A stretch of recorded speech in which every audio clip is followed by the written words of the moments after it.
चलो भाई शुरू करते हैं। आज का हम पहला लेक्चर अपना देते हैं इंटरफेस के ऊपर कि पावर मिल का इंटरफेस कैसा होता है। तो जब आप पावर मिल को ओपन करेंगे तो वो आपको कुछ ऐसा दिखता है जैसा आपकी स्क्रीन पे भी नज़र आ रहा है। इंटरफेस से मेरा मतलब क्या होता है, जब भी कोई आप सॉफ्टवेयर यूज़ करते हो तो उस सॉफ्टवेयर के अंदर अलग अलग चीज़ें होती हैं। जैसे एक्सेल खोलोगे तो वो कहाँ दिखती है, फाइल्स कहाँ पे होती है, व्यू कहाँ पे होता है, डेटा कहाँ पे पैनल होता है। ऐसे ही पावर मिल के अपने अलग होते हैं। पावर में जैसे आप ऊपर देखोगे तो आपको दिखता है होम होता है, ये होम है, होम में आपको ये सारी चीज़ें दिखती हैं। फिर अगर आप सेटअप में देखोगे तो सेटअप में आपको ये सारी चीज़ें दिखेंगी। इनका यूज़ कहाँ पे होता है उसके भी टेंशन मत लो, बट आप अभी समझो बस कि क्या क्या चीज़ें हमें वहाँ दिखती है। जैसे टूल पाथ होता है, टूल पाथ एडिट होता है, टूल अलग अलग टूल्स से होते हैं। टूल होल्डर, टूल का डेटा है, ये डेटा बेस है अगर आपने कोई बना रखा है। Boundaries, patterns, whole feature set, stock model, machine tool, simulation, NC program, view. View का भी होता है। व्यू में आप अपनी चीज़ें चेंज कर सकते हो कि आपको कौन सा भी मॉडल मिलिंग रखना है, टर्निंग रखना है। टर्निंग नहीं होता पावर में, आप ज़्यादातर यूज़ करेंगे इसको मिलिंग के लिए करेंगे। ये आपका यूज़र इंटरफेस। जैसे अगर मैं इसको एक्सप्लोरर को हाइड कर देता हूँ तो ये एक्सप्लोरर होता है, ये साइड का हाइड हो गया। अगर इस पर क्लिक करके वापस करूँगा तो आ जाएगा।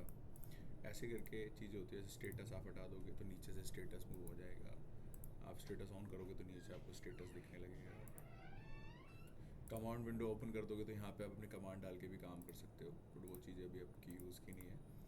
और जैसे vertical plugin, view tool bar, सब ये हट गया। देखो टूल बार हट गया यहाँ से। तो ये सब सेटिंग्स होती हैं, आप इनको कर सकते हो। ये आ गया टूल बार आपका आ गया, ठीक है। तो ये इंटरफेस के बारे में बात होती है मोटी मोटी। इसमें अब आप चाहिए यहाँ पे चीज़ें देखोगे तो यहाँ पे machine tool, NC program, setups, tool pass, tool, boundaries, patterns, feature group, hole feature set, work planes, ये सारी चीज़ें आपकी यूज़ की आएंगी। मैक्रोज भी कर सकते हैं, बट मैक्रोज बाद की चीज़ें, बाद में देखेंगे उसको। बट हमारा मेन चीज़ें जैसे वर्क फ्लो रहेंगी तो हम वर्क फ्लो में उसको डिस्कस करेंगे। अब मैं आपको थोड़ा सा बता देता हूँ। जैसे होम में आप क्रिएट कर सकते हो, वर्क प्लेन्स कर सकते हो, ब्लॉक दे सकते हो, टूल क्रिएट कर सकते हो, अपना टूल पाथ डिसाइड किए, टूल पाथ का पूरा डेटा होता है। अब ऐसे देखो, इसमें अलग अलग स्ट्रैटेजीज़ हैं। जैसे क्लियरेंस, ये सब रफिंग की स्ट्रैटेजीज़ हैं। ये 2D की हैं सारी स्ट्रैटेजीज़। ये फीचर्स कोई हैं तो उनकी स्ट्रैटेजीज़ हैं। ये फिनिशिंग की सारी स्ट्रैटेजीज़ हैं जो आप यूज़ करोगे किसी पार्ट को, डाइस को बनाने के लिए। जैसे ड्रिलिंग है, ड्रिलिंग के अलग अलग मेथड्स हैं। ये सब मल्टी एक्सिस के प्रोग्राम्स हैं, ठीक है। टर्निंग इसमें नहीं होता है, बना सकते हो आप, बट इसमें मुझे हमारे वाले सेटअप में जो मेरे पास है उसमें टर्निंग नहीं है। तो मिलिंग के बारे में ज़्यादा बात करेंगे, ठीक है। ये टूलिंग स्ट्रैटेजीज है, टूल पाथ है।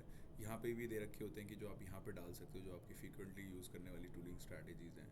टूल पाथ में ना जाके तो आप डायरेक्ट जैसे सपोज़ यहाँ पे क्लिक करोगे तो मॉडल एरिया वाली स्ट्रैटेजीज खुल जाएंगी। पूरी ये स्ट्रैटेजीज़ हैं। ये सब पे हम कैसे काम करते हैं सब आपको बताऊँगा मैं 7 दिन के लेक्चर सीरीज़ के अंदर। बट मोटा मोटा अभी समझाने के लिए इंटरफेस कैसा होता है। जैसे स्टॉक मॉडल में जाओगे, आपने कोई स्टॉक मॉडल बना रखा है, वो क्या होता है वो समझाऊंगा मैं आपको। सिमुलेशन में क्या होता है, सारी चीज़ें सिमुलेशन में कैसे देखते हैं, क्या क्या चीज़ें देखते हैं। एनसी प्रोग्राम्स में क्या क्या होता है, सेटअप में ये सारी चीज़ें मैं आपको बताऊँगा। तो अभी के लिए पहला इंटरफेस के लिए आप समझने के लिए ये देखिए कि आपको यहाँ पे अलग अलग मिलते हैं सारी चीज़ें, टूल पाथ वगैरह। और यहाँ पे पूरा आपका एक्सप्लोरर व्यू होता है, इसको ऑन ऑफ करने का भी ये सारी चीज़ें। और यहाँ पे फाइल पे जाके आप अपना प्रोजेक्ट सेव कर सकते हो। इंपोर्ट करना है इंपोर्ट कर सकते हो। इंपोर्ट यहाँ से भी, आप किसी मॉडल को इंपोर्ट करना चाहते हो, राइट क्लिक करो, यहाँ से भी आप इंपोर्ट कर सकते हो। वो पूछेगा आपसे आपको कहाँ से इंपोर्ट करना है। जैसे मैं एक इंपोर्ट करके दिखाता हूँ आपको। डेस्कटॉप पे,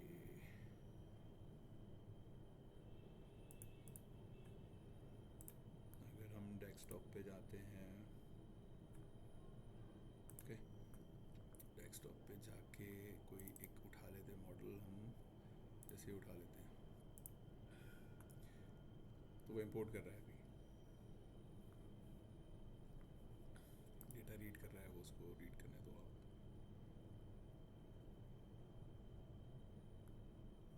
कंप्लीट हो गया ये आपका। इसको शिफ्ट दबा के हम, और माउस का मिडिल बटन दबा के ऐसे ड्रैग कर सकते हो। ये आपका मॉडल आ गया, ठीक है। इसके अंदर ये वर्क कोऑर्डिनेट प्लेन कैसे सेट करना है, ये सब चीज़ें मैं आपको सिखाऊंगा। बट ये इंपोर्ट करने का है कि मॉडल आपका आ गया, इसको पूरा मशीन कैसे करना है ये मैं आपको बताऊंगा।